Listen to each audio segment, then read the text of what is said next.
என்ன எதுக்காக இங்க வர சொன்ன? இந்த திருடனை எதுக்காக இங்க கூட்டிட்டு வந்திருக்க? இவன் சாட்சி சொல்ல வந்திருக்கான்.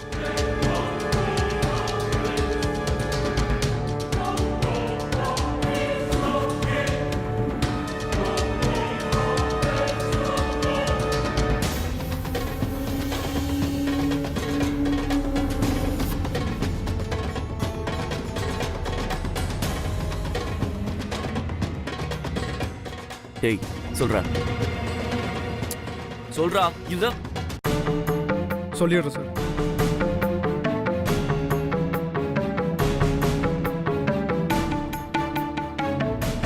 என்னை மன்னிச்சிடுங்க மேடம். அன்னைக்கு நகை திருடுனதா சொல்லி ஒரு பொண்ணை அடையாளம் காட்டணும் இல்லைங்களா? ஆமா, பூங்கொடி. அந்த பொண்ணை எனக்கு யாருன்னே தெரியாது மேடம்.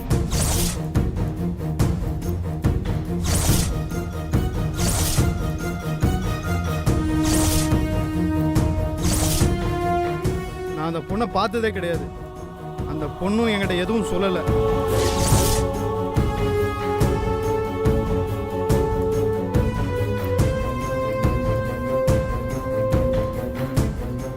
என்னப்பா சொல்ற? யாருன்னு தெரியாதா? அப்புறம் ஏன் அநியாயமா அந்த பொண்ணு மேல பழிய போட்ட? கேக்குறாங்கல்ல, சொல்லு. அந்த பொண்ணு கூட அன்புன்னு ஒரு பையன் காலேஜில் படிக்கிறான்.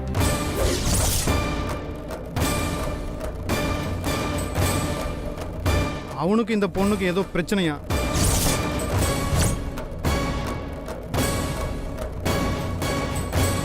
அதுக்கு பழி வாங்கத்தான் என்னை திருட மாதிரி அங்கே திருட போய் அந்த வீட்டில் என்னை மாட்டிக்க சொன்னான்.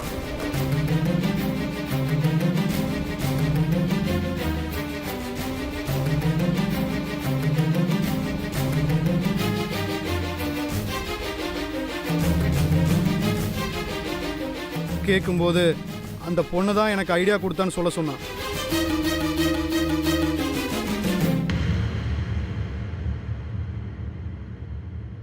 அதே மாதிரி தான் மேடம் நானும் சொன்னேன். நீ எல்லாம் ஒரு மனுஷனா? உனக்கெல்லாம் கொஞ்சம் கூட ஈவருக்கு எதுவுமே இல்லையா? அநியாயமா பூங்கொடி மேல பழிய போட்டு அவளை இப்படி ஒரு சிக்கல்ல மாட்டி விட்டுட்டியேப்பா.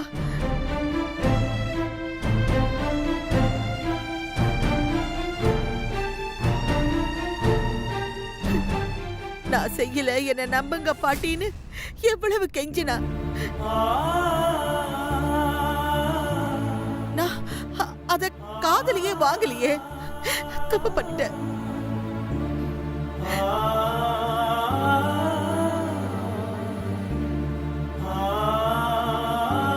வாமா பூங்குடி. என்னாச்சு ஜீவா சார்? நீங்க வர சொன்னதா ராசுகுட்டி சொன்னா. ஒரு நிமிஷம் இரு பூங்குடி. எனக்கு புரியல ஜீவா. அவனுக்கு எப்படி நம்ம வீட்ல இருக்கிற நகையெல்லாம் தெரியும்? அந்த அன்பு யாரு? அதானே, நாம நகையை வாங்கின விஷயம் அன்புக்கு தெரிஞ்சிருந்தா தானே அவன் இவங்கிட்ட சொல்லியிருக்க முடியும். டேய் சொல்றா. நீங்களாம் நகை பர்ச்சேஸ் பண்ணுறத அன்பு பார்த்துருக்கான். அதை வச்சு தான் அவன் எனக்கு இந்த பிளானை சொன்னான். ஐயோ,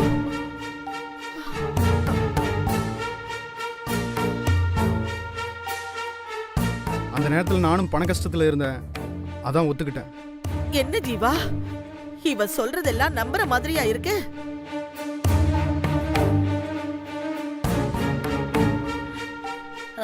அத்த, நீங்க எதை நம்பணுமோ அதை நம்ப மாட்டீங்க, எதை சந்தேகப்படணுமோ அதை சந்தேகப்பட மாட்டீங்க. நீ கொஞ்சம் சும்மா இருக்கியா? ஜீவா, இவன் சொல்றது எல்லாம் எப்படி நம்புறது? இவன் சொல்றதுல உண்மை இருக்க சான்ஸ் இருக்கு பாட்டி. அன்னைக்கு நானும் பூங்குடியும் இவனை தேடி அந்த ஏரியாவுக்கு போயிருந்தப்போ அங்க அன்புவை பார்த்தோம்.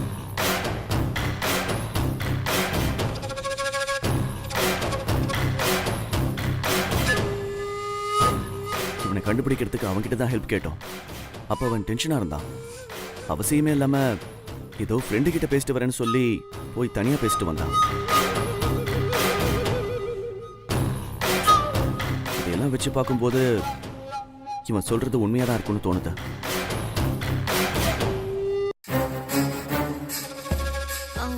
கரெக்ட் ஜீவா, அப்படிதான் இருக்கும். அந்த அன்பு தான் இப்படி எல்லாம் பண்ணிருப்பான்.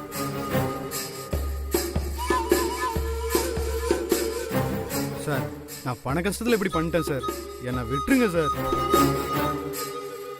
டேய் ஏண்டா எவ்வளவு கௌரவமா மரியாதையா இருந்த பொண்ண இப்படி எல்லாரும் கேவலமா பேசுற மாதிரி பண்ணிட்டு அவ பட்ட அவமானம் எல்லாம் முடிஞ்சிருமாடா?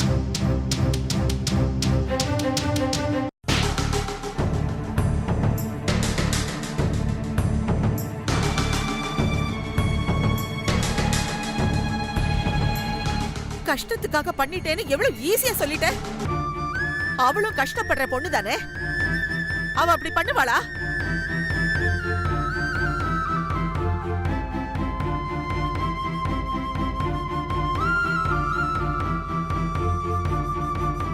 எல்லாரும் அவளை திருடி திருடின்னு சொல்லும் போது அவ அப்படி பண்ணிருக்க மாட்டான்னு என் மனசாட்சி சொல்லுச்சு.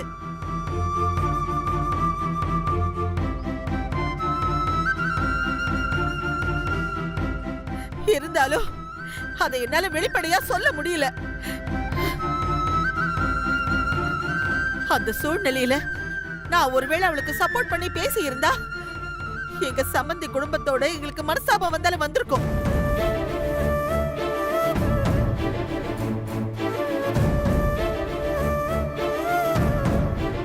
அதான் உண்மையை வெளியே கொண்டு வரதுக்காகவே அவளை நான் வெளியே போ சொன்னேன். கரெக்டா, அன்னைக்கு ஆத்திரம் என் புத்தியை மறைச்சிடுச்சு.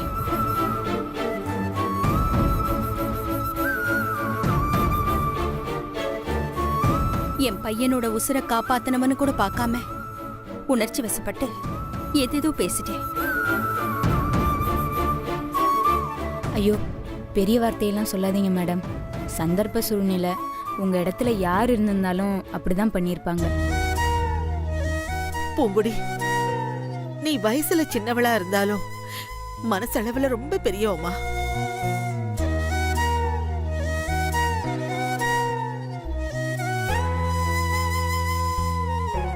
அதான் இவ்வளவு பெருந்தன்மையா நடந்துக்கிறேன்.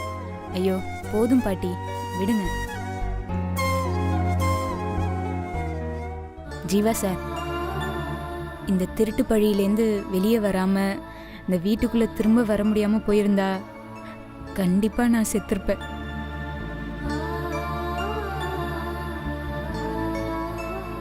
இப்ப நீங்க என் உசிரையே காப்பாத்திட்டீங்க. உங்களுக்கு நான் எப்படி நன்றி சொல்றதுன்னே தெரியல. பூங்குடி, இது கூட செய்யலன்னா நான் மனுஷனே இல்லை. சார் நான் ரொம்ப கஷ்டப்படுறேன் சார், என்னை மன்னிச்சு விட்டுருங்க சார். போகட்டும், விடுங்க சார். ஒரு விதத்துல இந்த உண்மை வெளிவரத்துக்கு அவனும் காரணமா இருந்திருக்கான். பூங்குடி சொன்னதுனால போனா போட்டு மன்னிச்சு விடுறேன். ஓ, ரொம்ப நன்றி சார். பாத்தீங்களா, தனக்கு கெட்டது பண்ணவங்களுக்கு கூட நல்லது பண்ணணும்னு நினைக்கிறான். அதான் பூங்குடி.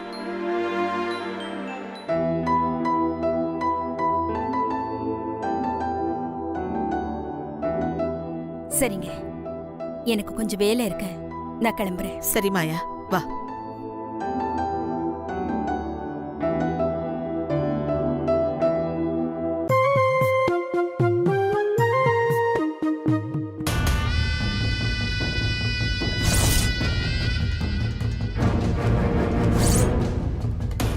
ஏய் தீபி,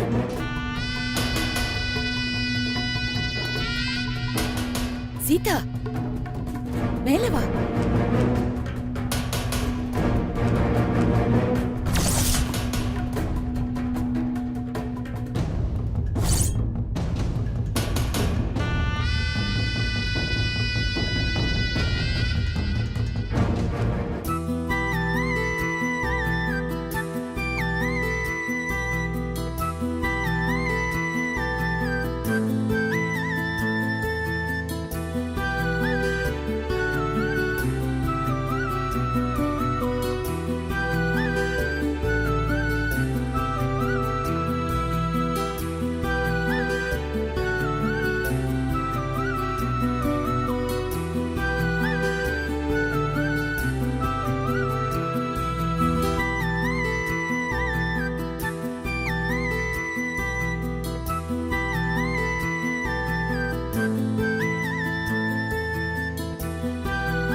தீபி, இவன் எப்படி ஜீவா கையில மாட்டினா?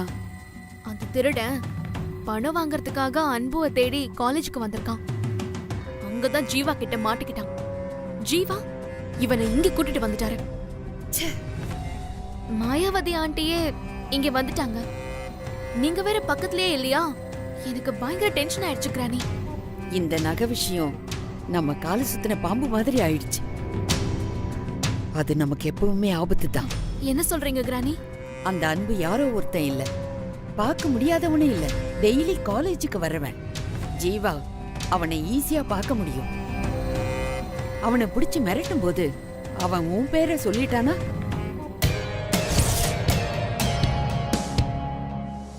என்ன கிரானி இப்படி பயம் காட்டுறீங்க? ஒன்னும் பயங்காட்டல. எப்படி நாம இதுல தைரியமா இருக்கணுங்கிறதுக்காக சொல்றேன். அந்த அன்புக்கு முதல்ல போன் போடு. ஸ்பீக்கர்ல போடு. ம்.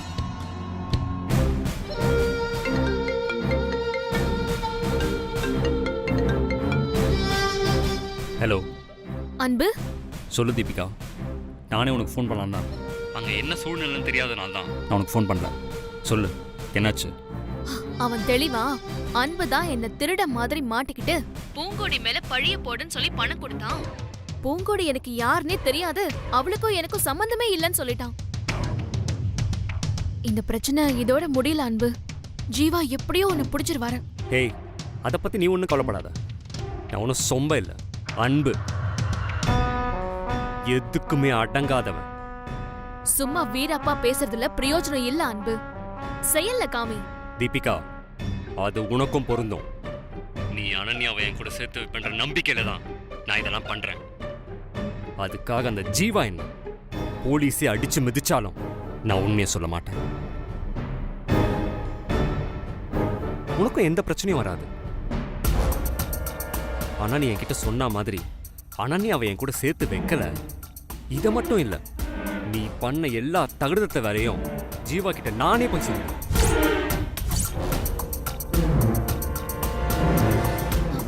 ஏய், அப்படிலாம் பேசாத.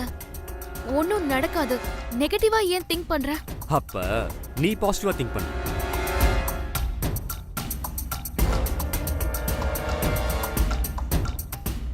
இந்த அன்பு கிட்ட இப்படியே பேசி உன் கண்ட்ரோல்ல வச்சுக்க. Okay granny. Take it easy Deepi. நீ இப்படி ஃபெடப் ஆகாத. இல்ல கிரானி, அவ இதுல இருந்து தப்பிச்சதுல கூட எனக்கு வருத்தம் இல்ல. பார்வதி பாட்டியும் மாயாவதி ஆண்டியும் அவகிட்ட சாரி எல்லாம் கேட்டாங்க. அப்ப ஜீவாவும் அவளும் ஒரு பார்வை பார்த்துக்கிட்டாங்க பாருங்க. அததான் என்னால தாங்கிக்க முடியல. Don't worry. இவ்வளவு தூரம் உன்னை வருத்தப்பட வச்சவள என்ன பண்றதுன்னு நான் பாத்துக்கிறேன்.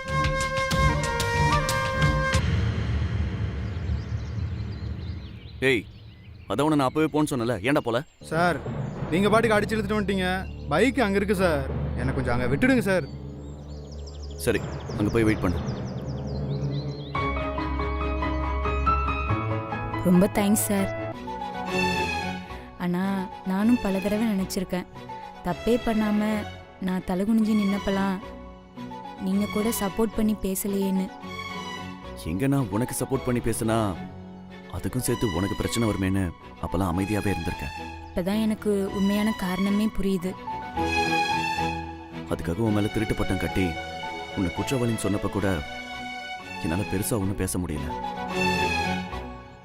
ஆனா நீ அப்படிப்பட்டவ இல்லைன்னு நிரூபிக்கணும்னு முடிவு பண்ண, அதை செஞ்சு காமிச்சிட்டேன். உன்னை பத்தி எல்லாருக்கும் புரிய வச்சதுல எனக்கு ரொம்ப சந்தோஷம். உனக்கு சந்தோஷம் தானே?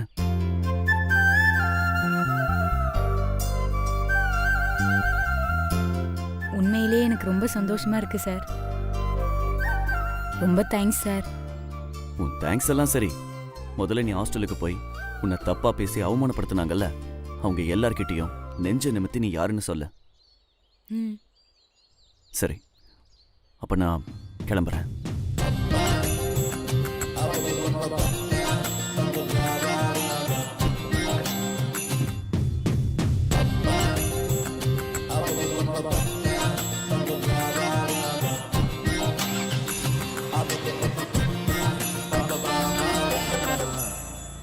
சார் சார்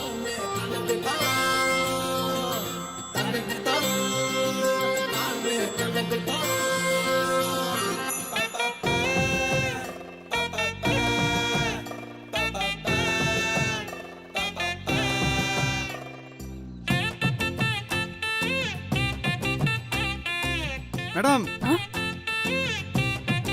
அவர் போய் ரொம்ப நேரம் ஆச்சு. ஆ நான் தான் பார்த்தனே. கேட்குறேன்னு தப்பா நினச்சிக்காதீங்க. உங்கள் 2 பேத்துக்குள்ள கெமிஸ்ட்ரி நல்லா ஒர்க் அவுட் ஆயிடுச்சு போல. லவ்வா மேடம்?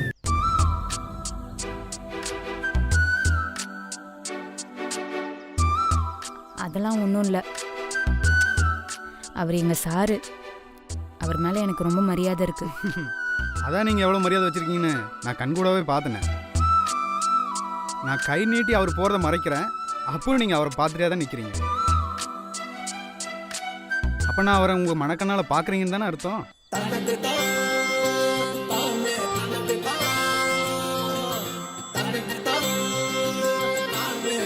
அதெல்லாம் ஒன்றும் இல்லை. மேடம் நில்லுங்க. நீங்கள் 2 பேரும் லவ் பண்ணுறீங்க, நான் கன்ஃபார்மாக சொல்கிறேன். அதான் நான் ஒன்றும் இல்லைன்னு சொல்லிட்டேன்ல. மேடம் ஒருத்தன் குடிச்சிட்டு வந்து உங்கள் கண்ணு முன்னாடி நின்னா அவன் போதையில் இருக்கானா இல்லையான்னு உன்னால் கண்டுபிடிக்க முடியுமா இல்லையா? கண்டுபிடிக்க முடியும். அதே மாதிரி தான் லவ் பண்ணுறவங்களையும் ஈஸியாக கண்டுபிடிச்சிடலாம். லவ் கூட ஒரு விதமான போதை தானே, அந்த மயக்கத்தை மறைக்க முடியாது. ரொம்ப தேவையில்லாமல் பேசாதீங்க. யாருக்கு அதுலயாச்சும் விழுந்துச்சுன்னா பிரச்சனை ஆகிட போகுது. ஓ, பிரச்சனை ஆயிடுங்கிறதா உங்கள் பிரச்சனையேவா? அண்ணன், நீங்கள் நினைக்கிற மாதிரிலாம் ஒன்றுமே இல்லை. நீங்கள் என்ன சொன்னாலும் நான் நம்ப மாட்டேன் மேடம். உங்கள் மேலே அவருக்கு லவ் இருக்கிறதுனால தான் டேஞ்சரான ஏரியான்னு தெரிஞ்சு கூட என்னை தேடி அங்கே வந்தார்.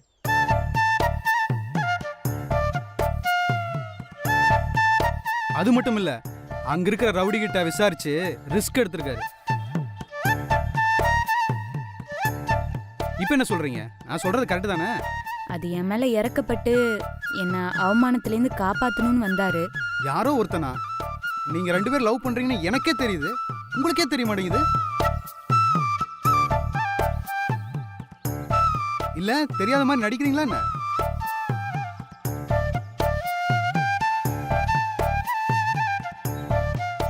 அண்ணன், நீங்களா ஒன்று கற்பனை பண்ணிக்கிட்டு பேசாதீங்க. நான் சொல்கிறது கற்பனை இல்லைம்மா, நிஜம். அவர் என்னை காலேஜில் அடித்த ஒவ்வொரு அடியில் இருந்த வேகம், உங்களை நிரபராதின்னு நிரூபிக்கிறதுக்காக அவர் எடுத்துக்கிட்ட முயற்சி, இதெல்லாம் பார்க்கும்போது எனக்கே புரிஞ்சு போச்சு. யாரோ ஒருத்தருக்காக யாரும் இப்படி நடந்துக்க மாட்டாங்க. நிச்சயமாக மனசில் இருக்கிற ஒருத்தருக்காக தான் இப்படி செய்வாங்க.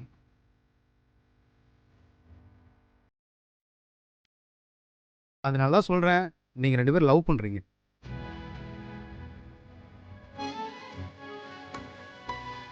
இல்லை இல்லை இல்லை இல்லை இல்லைன்னு உங்கள் உதடு மட்டும்தான் சொல்லுது, உங்கள் மனசு சொல்லலை.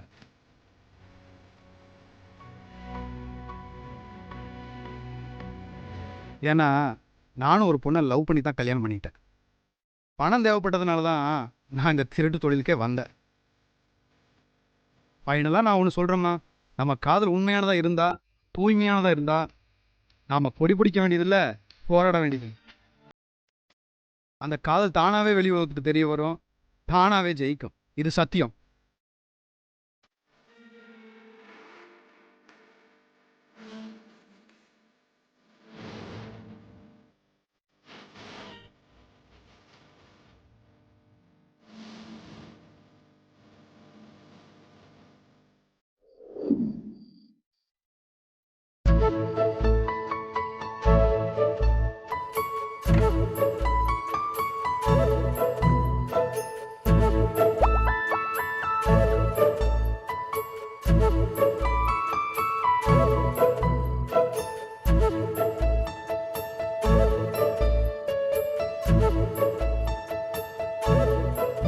பூங்குடி,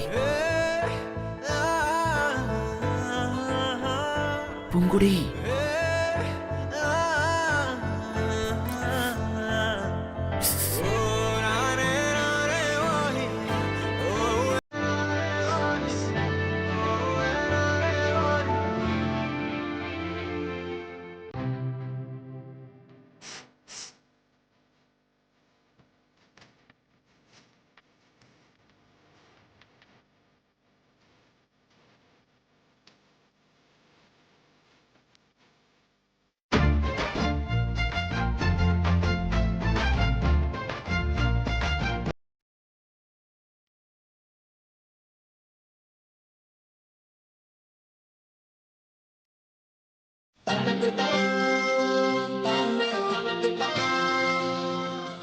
ஜீவா சார் கத்தாத கத்தாத